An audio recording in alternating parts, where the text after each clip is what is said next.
Hello दोस्तों, मैं अमन सिंह आपका स्वागत करता हूं मेरे यूट्यूब चैनल ACC पे। ACC मतलब अमन कोचिंग सेंटर। तो पिछली वीडियो में हमने पढ़ा था चिन्ह परिपाटी और उसमें फोकस दूरी, वक्रता त्रिज्या, वस्तु की दूरी, प्रतिबिंब की दूरी, वस्तु की लंबाई, प्रतिबिंब की लंबाई, ये सब क्या होता है ये सब मैंने वहाँ पे बता रखा है। और चिन्ह परिपाटी एक ऐसा टॉपिक है, अगर आपको वो नहीं आएगा तो न्यूमेरिकल आपसे इस चैप्टर का एक भी नहीं लगेगा। आएगा आपको समझ में, आपको लगेगा कि लगा लेंगे लेकिन गलत कर देंगे, क्योंकि जो चिन्ह परिपाटी है उसके बेस पे हमको चिन्ह को बदलना रहता है। जैसे फोकस दूरी कब प्लस होगी, कब माइनस, कब वक्रता त्रिज्या प्लस होगी, माइनस, ये सब चिन्ह परिपाटी पे ही आधारित है। तो अगर आपको पता होगा तो सवाल आपको बहुत ईजी लगेंगे, अगर नहीं पता होगा तो आप कितना भी पढ़ लें सवाल एक भी सही नहीं लगेगा। तो आप अगर आपने वो वीडियो नहीं देखा है तो लिंक डिस्क्रिप्शन बॉक्स में मिलेगा, वहाँ से जाके आप देख सकते हैं। तो चलिए आज का टॉपिक शुरू करते हैं। आज का टॉपिक होने वाला है फोकस दूरी तथा वक्रता त्रिज्या में क्या संबंध होता है, गोलीय दर्पण का सूत्र क्या होता है और गोलीय दर्पण का रेखीय आवर्धन क्या होता है। ठीक है, हालांकि ये क्लास 10th का मैं टॉपिक लेकर चल रहा हूँ। क्लास 12th का रहता तो इन सब का डेरिवेशन भी मैं करके देता। तो जब मैं क्लास 12 का सिलेबस लेके चलूँगा तो वहाँ पे डेरिवेशन बताऊँगा, क्योंकि सेकेंड पेपर में ये चैप्टर मिलेगा आपको, क्लास 12 में 12 में मिलेगा आपको। ठीक है, तो यहाँ 10th में है। 10th में से पहले डेरिवेशन था, अब हटा दिया गया, अब डायरेक्ट फार्मूला मिलता है, तो मैं फार्मूला ही बताने वाला हूँ और उस पर फिर न्यूमेरिकल सॉल्व करेंगे। ठीक है, तो चलिए शुरू करते हैं। तो हमारी पहली हेडिंग होने वाली है इसमें सूत्र पे। पहली हेडिंग होने वाली है कि फोकस दूरी तथा फोकस दूरी को हम किससे प्रदर्शित करते हैं, स्मॉल एफ से। फोकस दूरी तथा वक्रता त्रिज्या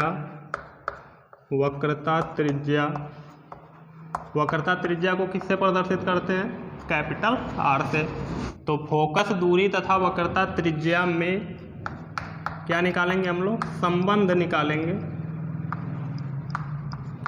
इनमें क्या रिलेशन होता है, क्या संबंध होता है, इसको हम लोग निकालेंगे। ठीक है, कि फोकस दूरी तथा वक्रता त्रिज्या में क्या संबंध होता है। वक्रता त्रिज्या को कैपिटल आर से प्रदर्शित करते हैं और फोकस दूरी को स्मॉल एफ से। तो चलिए देखते हैं इसमें क्या होता है। मैं कोई एक स्थिति उठा लेता हूँ, कोई भी गोली दर्पण का। ठीक है, जैसे मैंने मान लीजिए ये एक अवतल दर्पण बना दिया। ठीक है, ये एक अवतल दर्पण है, इस पर हमने उभरे हुए तल पे कलाई कर दिया तो ये बन गया अवतल दर्पण।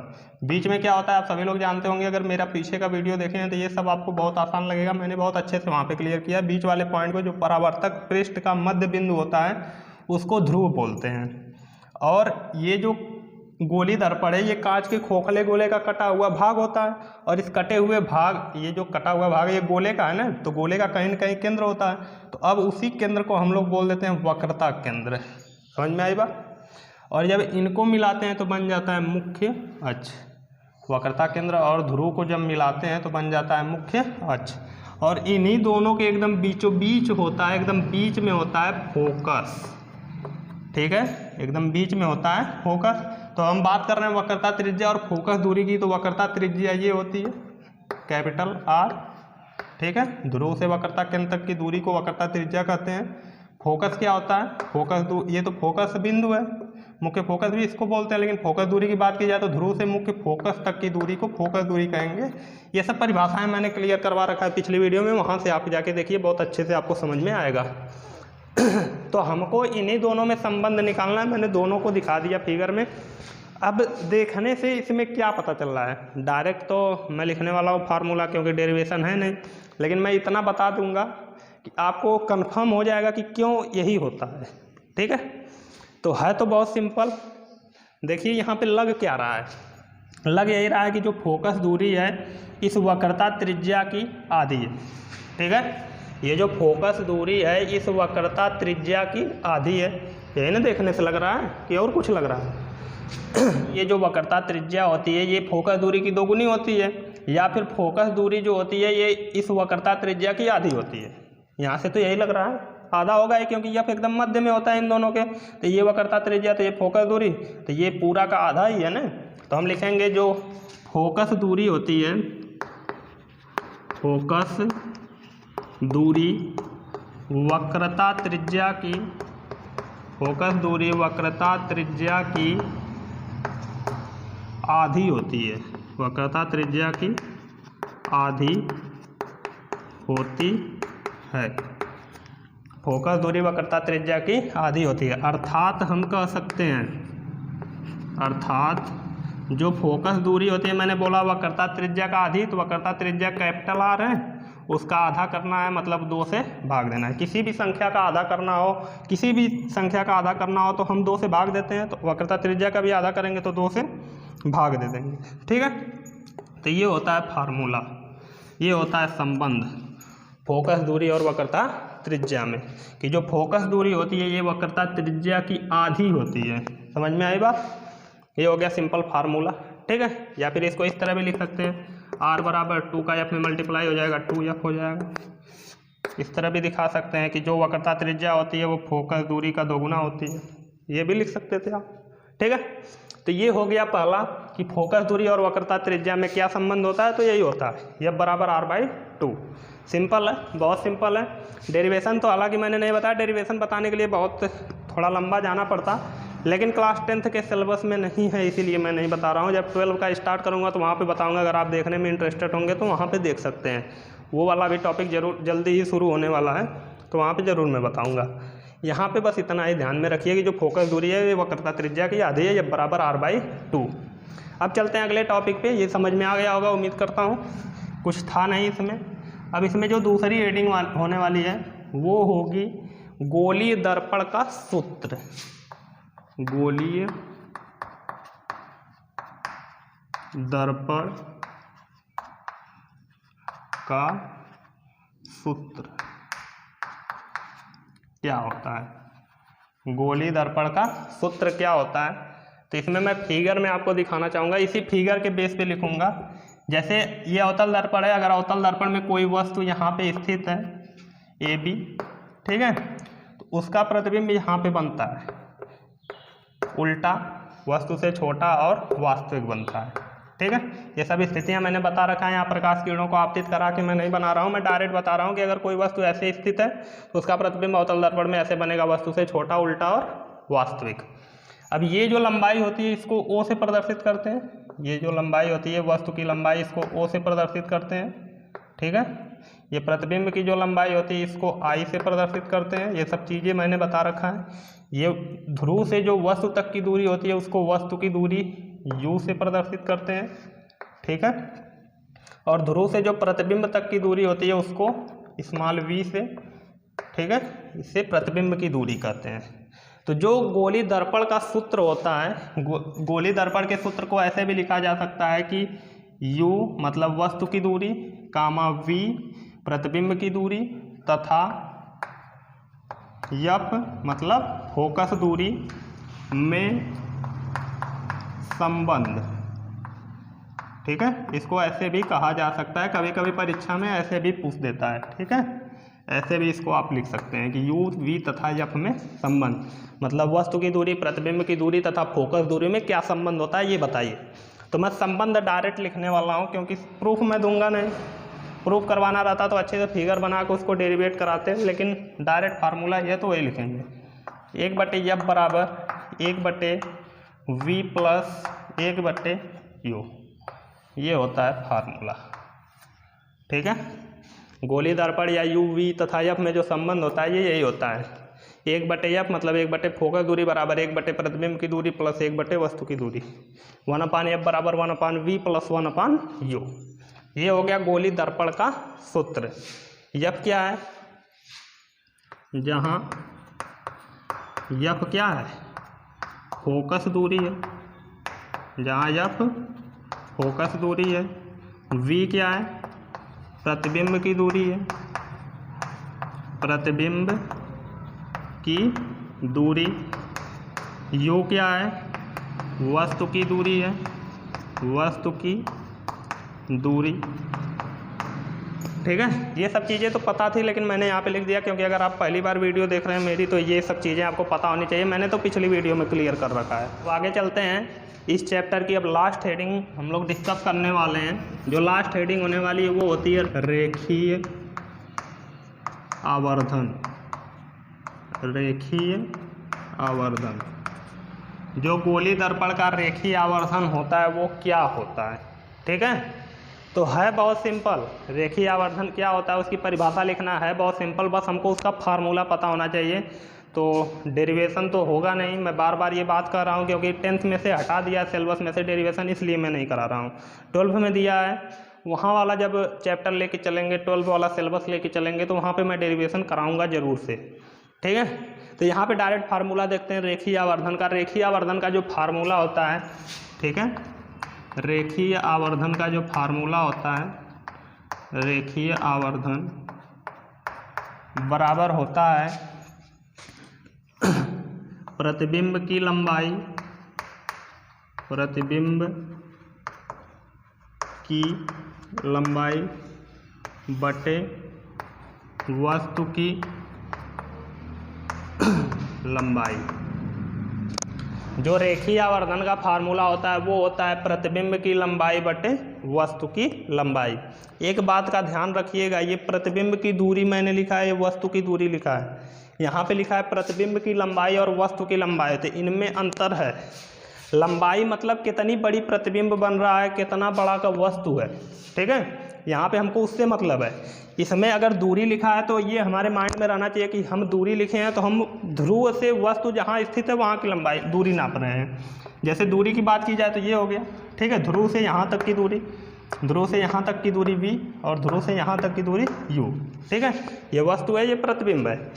अब मैं यहाँ पे लिखा हूँ प्रतिबिंब की लंबाई, तो प्रतिबिंब की लंबाई जो है वो ये है, ठीक है, प्रतिबिंब की लंबाई ये है और बटे है वस्तु की लंबाई।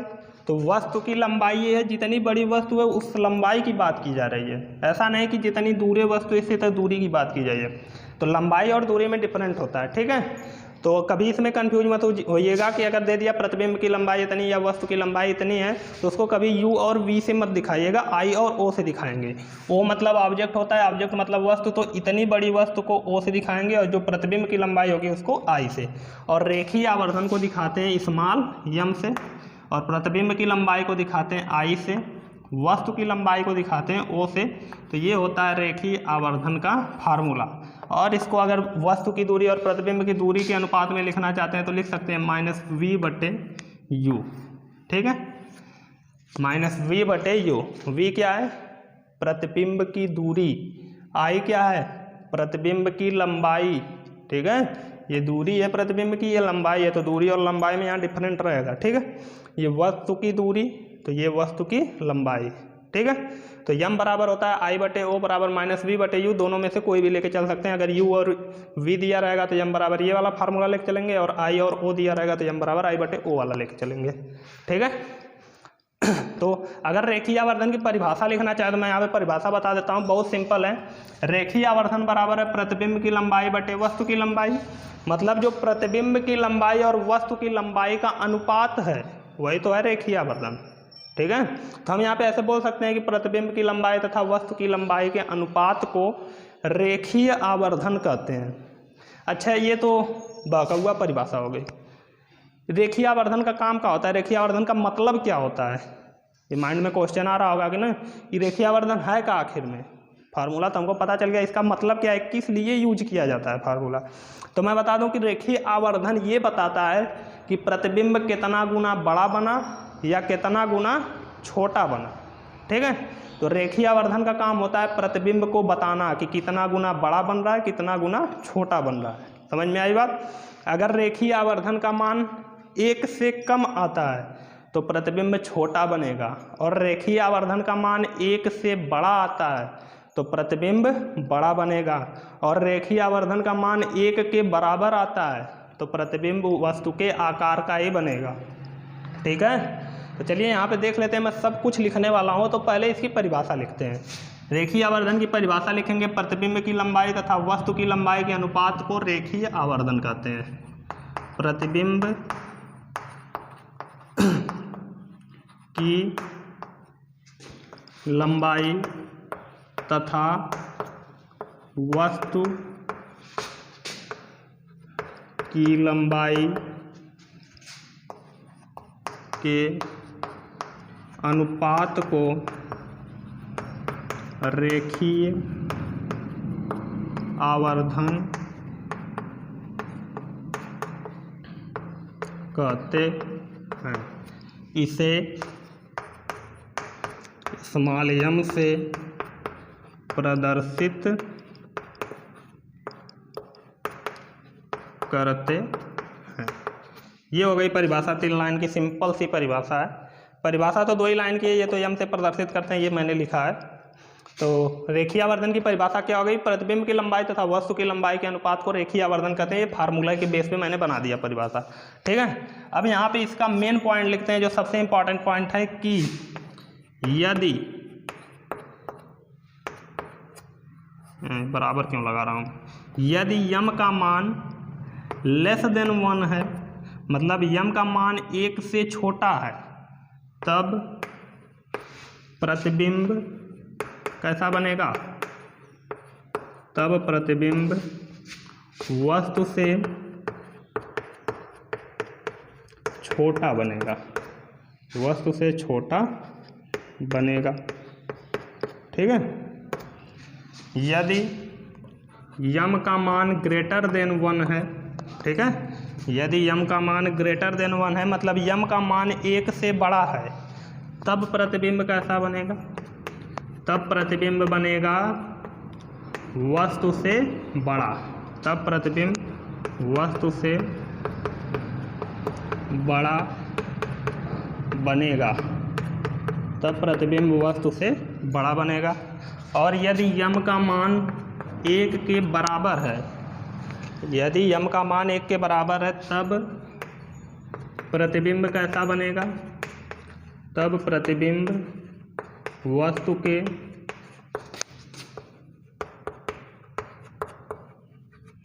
आकार का बनेगा, ठीक है। अगर m का मान 1 के बराबर है तो प्रतिबिंब वस्तु के आकार का बनेगा, 1 से बड़ा है तो प्रतिबिंब वस्तु से बड़ा बनेगा, अगर 1 से छोटा है तो प्रतिबिंब भी वस्तु से छोटा ही बनेगा। अब कितने गुना छोटा कितने गुना बड़ा बनेगा वो तो m का मान निकलने के बाद ही पता चलेगा। अगर m का मान 2 आ गया, ठीक है, अगर m का मान 2 आ गया, यहाँ पे मैं लिख देता हूँ, अगर m का मान 2 आ गया, ठीक है, तो क्या बनेगा प्रतिबिंब? ये 1 से बड़ा है ना, ये जो 2 है ये क्या है? 1 से बड़ा है, तो जब 1 से बड़ा है m का मान, तो प्रतिबिंब वस्तु से बड़ा बनेगा। अगर यही आ जाए m बराबर, यहाँ पे प्रतिबिंब कैसा बनेगा? बड़ा बनेगा, ठीक है, वस्तु से। अगर m का मान आ जाए 1/2 या 0.5 भी इसको कह सकते हैं, तो ये जो 1/2 है, ये इसको आधा बोलते हैं, तो ये 1 से छोटा है, तो यहाँ प्रतिबिंब भी कैसा बनेगा? छोटा। कितना छोटा बनेगा? तो आधा गुना छोटा बनेगा। समझ में आई बात? ये आधा ही है ना, m का मान आधा आया तो मतलब आधा गुना छोटा बनेगा, m का मान 2 है तो 2 गुना बड़ा बनेगा। समझ में आई बात? और 1 आएगा तो वस्तु जितनी बड़ी उतने बड़ा प्रतिबिंब भी बनेगा, ठीक है। तो उम्मीद करता हूँ ये पूरा आपको समझ में आया होगा। ये चैप्टर ख़त्म हो चुका है, अब हम लोग पढ़ने वाले हैं इस पे बेस न्यूमेरिकल। तो न्यूमेरिकल हम लोग नेक्स्ट वीडियो में डिस्कस करने वाले हैं, ठीक है। ये मैंने पूरा चैप्टर आज फिनिश कर दिया, ख़त्म कर दिया। अब न्यूमेरिकल बचा है तो न्यूमेरिकल के लिए भी 2-3 वीडियो बनाएंगे, वहाँ पे अच्छे न्यूमेरिकल छांट कर सॉल्व करेंगे, क्योंकि न्यूमेरिकल बहुत ज़्यादा हैं। अगर सब बताने चलेंगे तो बहुत बड़ी वीडियो हो जाएगी, ठीक है। और सब एक जैसे ही रहते हैं, तो एक तरफ से सब बताने से अच्छा कि मैं एक बताऊँ तो आप 5-10 लगा दो, ठीक है। तो उम्मीद करता हूँ ये पूरा समझ में आया होगा। अगर कहीं दिक्कत होती है तो कमेंट बॉक्स आपके लिए ये वहाँ पे ज़रूर बताइएगा। मिलते हैं नेक्स्ट वीडियो में, और आप इसका स्क्रीनशॉट ले सकते हैं या नोट कर सकते हैं, ठीक है। तो हो चुका होगा, तो मिलते हैं नेक्स्ट वीडियो में। यदि आप हमारे चैनल पे नए हैं तो चैनल को सब्सक्राइब करके पास में बेल आइकन बन के आएगा, उसको दबा के ऑल पे सेलेक्ट कर दें, ताकि हमारे हर वीडियो का नोटिफिकेशन आपको मिल जाया करेगा। तो मिलते हैं नेक्स्ट वीडियो में, तब तक के लिए धन्यवाद।